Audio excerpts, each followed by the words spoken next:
કામ કર્યું કે તમને કોળી સમાજ આટલું માને. મેં કીધું તમે નહીં સમજી શકો અને તમે સમજતાય નહીં.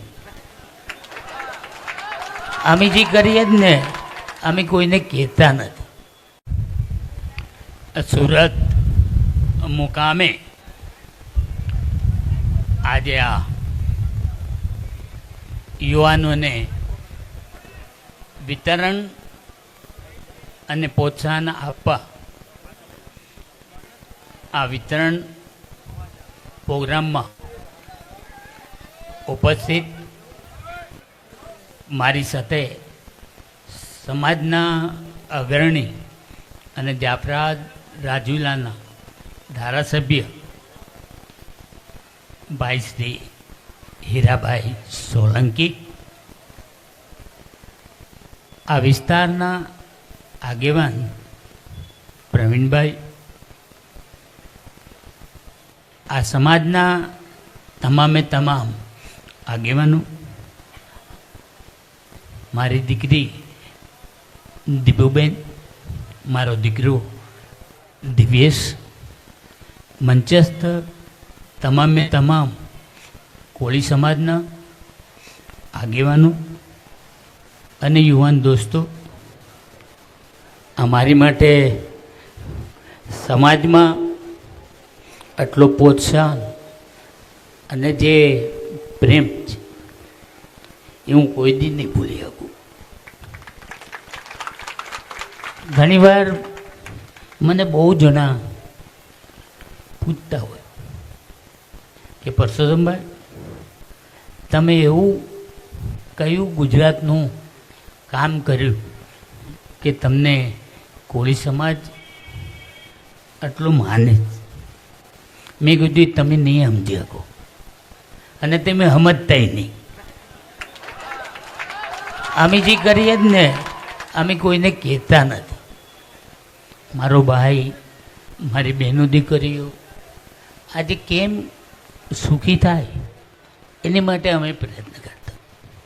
અમને કોઈ શોખ નથી. ઘણા એમ વિચાર કરતા હોય કે પરસોત્તમભાઈ ધારાસભ્ય છે, મિનિસ્ટર છે, એટલે એને આ બધી સવલત મળતી હોય, પણ એવું નથી. મને નહોતું ને તોય કરતો હતો. આજે ઘણા વિચાર કરતા હોય કે પરસોત્તમભાઈ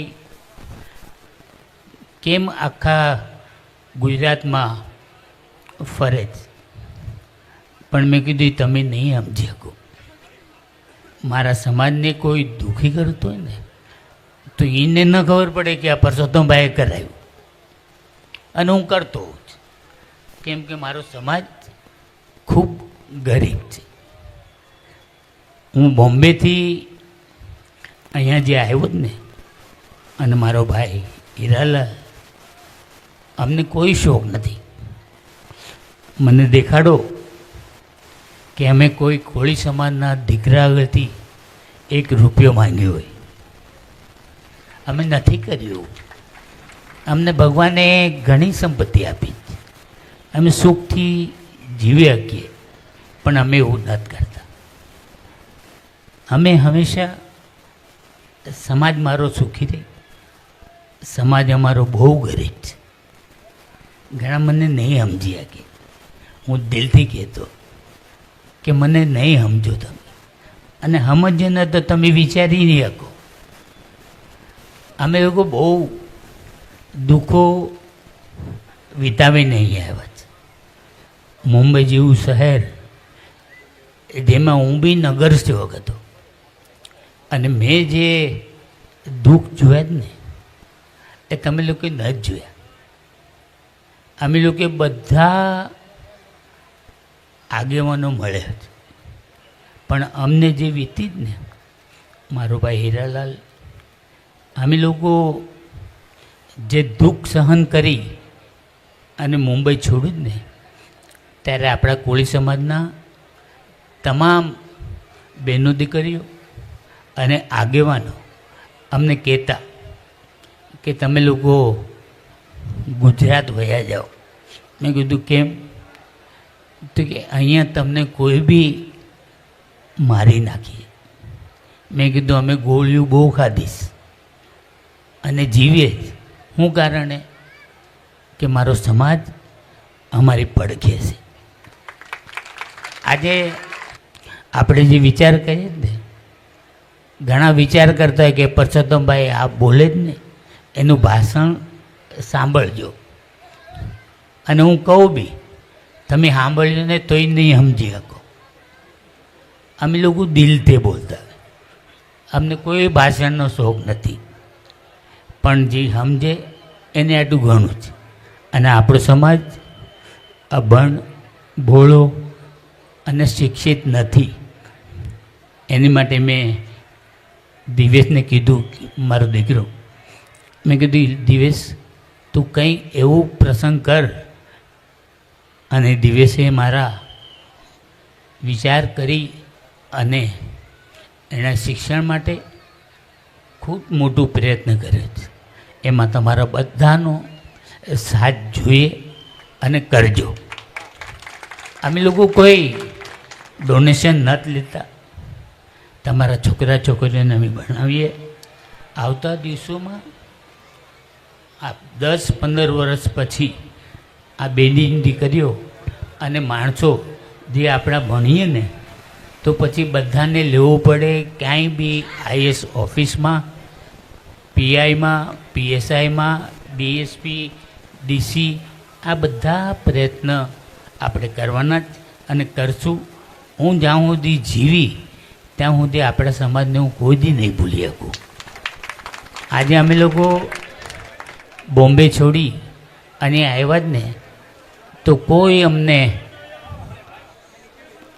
હરખ નથી. સમાજ માટે કરીએ. સુરત મુકામે આજે આ યુવાનોને વિતરણ અને પ્રોત્સાહન આપવા આ વિતરણ પ્રોગ્રામમાં ઉપસ્થિત મારી સાથે સમાજના અગ્રણી અને જાફરાબાદ રાજુલાના ધારાસભ્ય ભાઈ શ્રી હીરાભાઈ સોલંકી, આ વિસ્તારના આગેવાન પ્રવીણભાઈ, આ સમાજના તમામે તમામ આગેવાનો, મારી દીકરી દીપુબેન, મારો દીકરો દિવ્યેશ, મંચસ્થ તમામે તમામ કોળી સમાજના આગેવાનો અને યુવાન દોસ્તો, અમારી માટે સમાજમાં આટલો પ્રોત્સાહન અને જે પ્રેમ છે એ હું કોઈ દી નહીં ભૂલી શકું. ઘણીવાર મને બહુ જણા પૂછતા હોય કે પરસોત્તમભાઈ તમે એવું કયું ગુજરાતનું કામ કર્યું કે તમને કોળી સમાજ આટલું માને? મેં કીધું તમે નહીં સમજી શકો અને તમે સમજતાય નહીં. અમે જે કરીએ જ ને અમે કોઈને કહેતા નથી. મારો ભાઈ, મારી બહેનો દીકરીઓ આજે કેમ સુખી થાય એની માટે અમે પ્રયત્ન કરતા. અમને કોઈ શોખ નથી. ઘણા એમ વિચાર કરતા હોય કે પરસોત્તમભાઈ ધારાસભ્ય છે, મિનિસ્ટર છે, એટલે એને આ બધી સવલત મળતી હોય, પણ એવું નથી. મને નહોતું ને તોય કરતો હતો. આજે ઘણા વિચાર કરતા હોય કે પરસોત્તમભાઈ કેમ આખા ગુજરાતમાં ફરે છે, પણ મેં કીધું તમે નહીં સમજી શકો. મારા સમાજને કોઈ દુઃખી કરતો હોય ને તો એને ન ખબર પડે કે આ પરસોત્તમભાઈએ કરાવ્યું અને હું કરતો હોઉં છું. કેમ કે મારો સમાજ ખૂબ ગરીબ છે. હું બોમ્બેથી અહીંયા જે આવ્યો જ ને, અને મારો ભાઈ હીરાલાલ, અમને કોઈ શોખ નથી. મને દેખાડો કે અમે કોઈ કોળી સમાજના દીકરા આગળથી 1 રૂપિયો માંગ્યો હોય, અમે નથી કર્યું. અમને ભગવાને ઘણી સંપત્તિ આપી છે, અમે સુખથી જીવી શકીએ, પણ અમે એવું નથી કરતા. અમે હંમેશા સમાજ મારો સુખી રહે, સમાજ અમારો બહુ ગરીબ છે. ઘણા મને નહીં સમજી શકે. હું દિલથી કહેતો કે મને નહીં સમજો તમે, અને સમજો ને તો તમે વિચારી નહીં શકો. અમે લોકો બહુ દુઃખો વિતાવીને અહીં આવ્યા છે. મુંબઈ જેવું શહેર જેમાં હું બી નગર સેવક હતો, અને મેં જે દુઃખ જોયા જ ને એ તમે લોકોએ ન જ જોયા.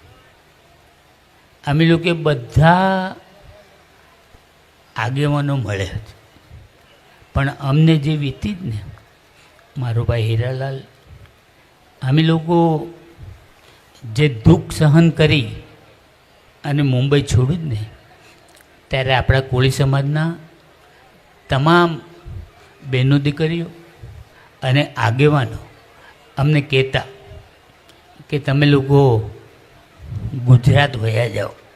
મેં કીધું કેમ? તો કે અહીંયા તમને કોઈ બી મારી નાખીએ.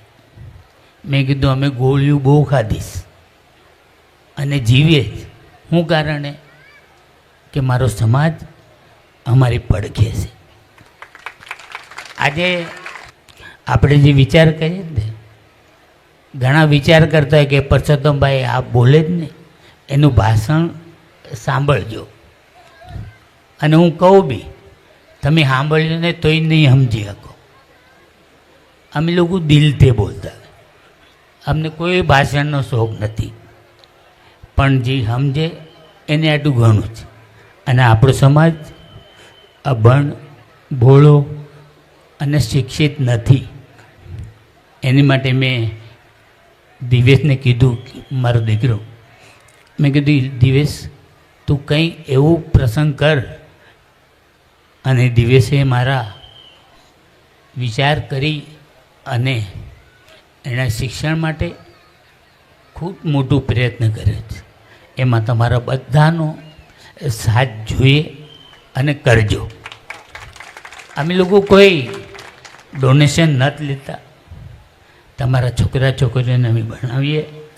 આવતા દિવસોમાં આ 10-15 વર્ષ પછી આ બેની દીકરીઓ અને માણસો જે આપણા ભણીએ ને, તો પછી બધાને લેવું પડે ક્યાંય બી આઈએસ ઓફિસમાં, પીઆઈમાં, પીએસઆઈમાં, ડીએસપી, ડીસી, આ બધા પ્રયત્ન આપણે કરવાના જ અને કરશું.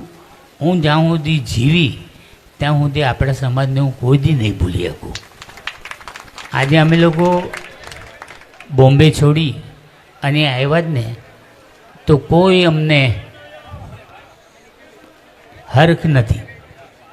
સમાજ માટે કરીએ અને જીવશું ત્યાં સુધી અમે લોકો સમાજ માટે કરશું.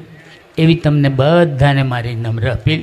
બસ આવો પ્રયત્ન અને આવો દિલથી તમે જે મને આવકાર આપ્યો ને, એવો હંમેશા આપજો, એવી તમને બધાને નમ્ર અપીલ. આટલું કહીને એવું જ અસ્તુ. ભારત માતા કી જય. જય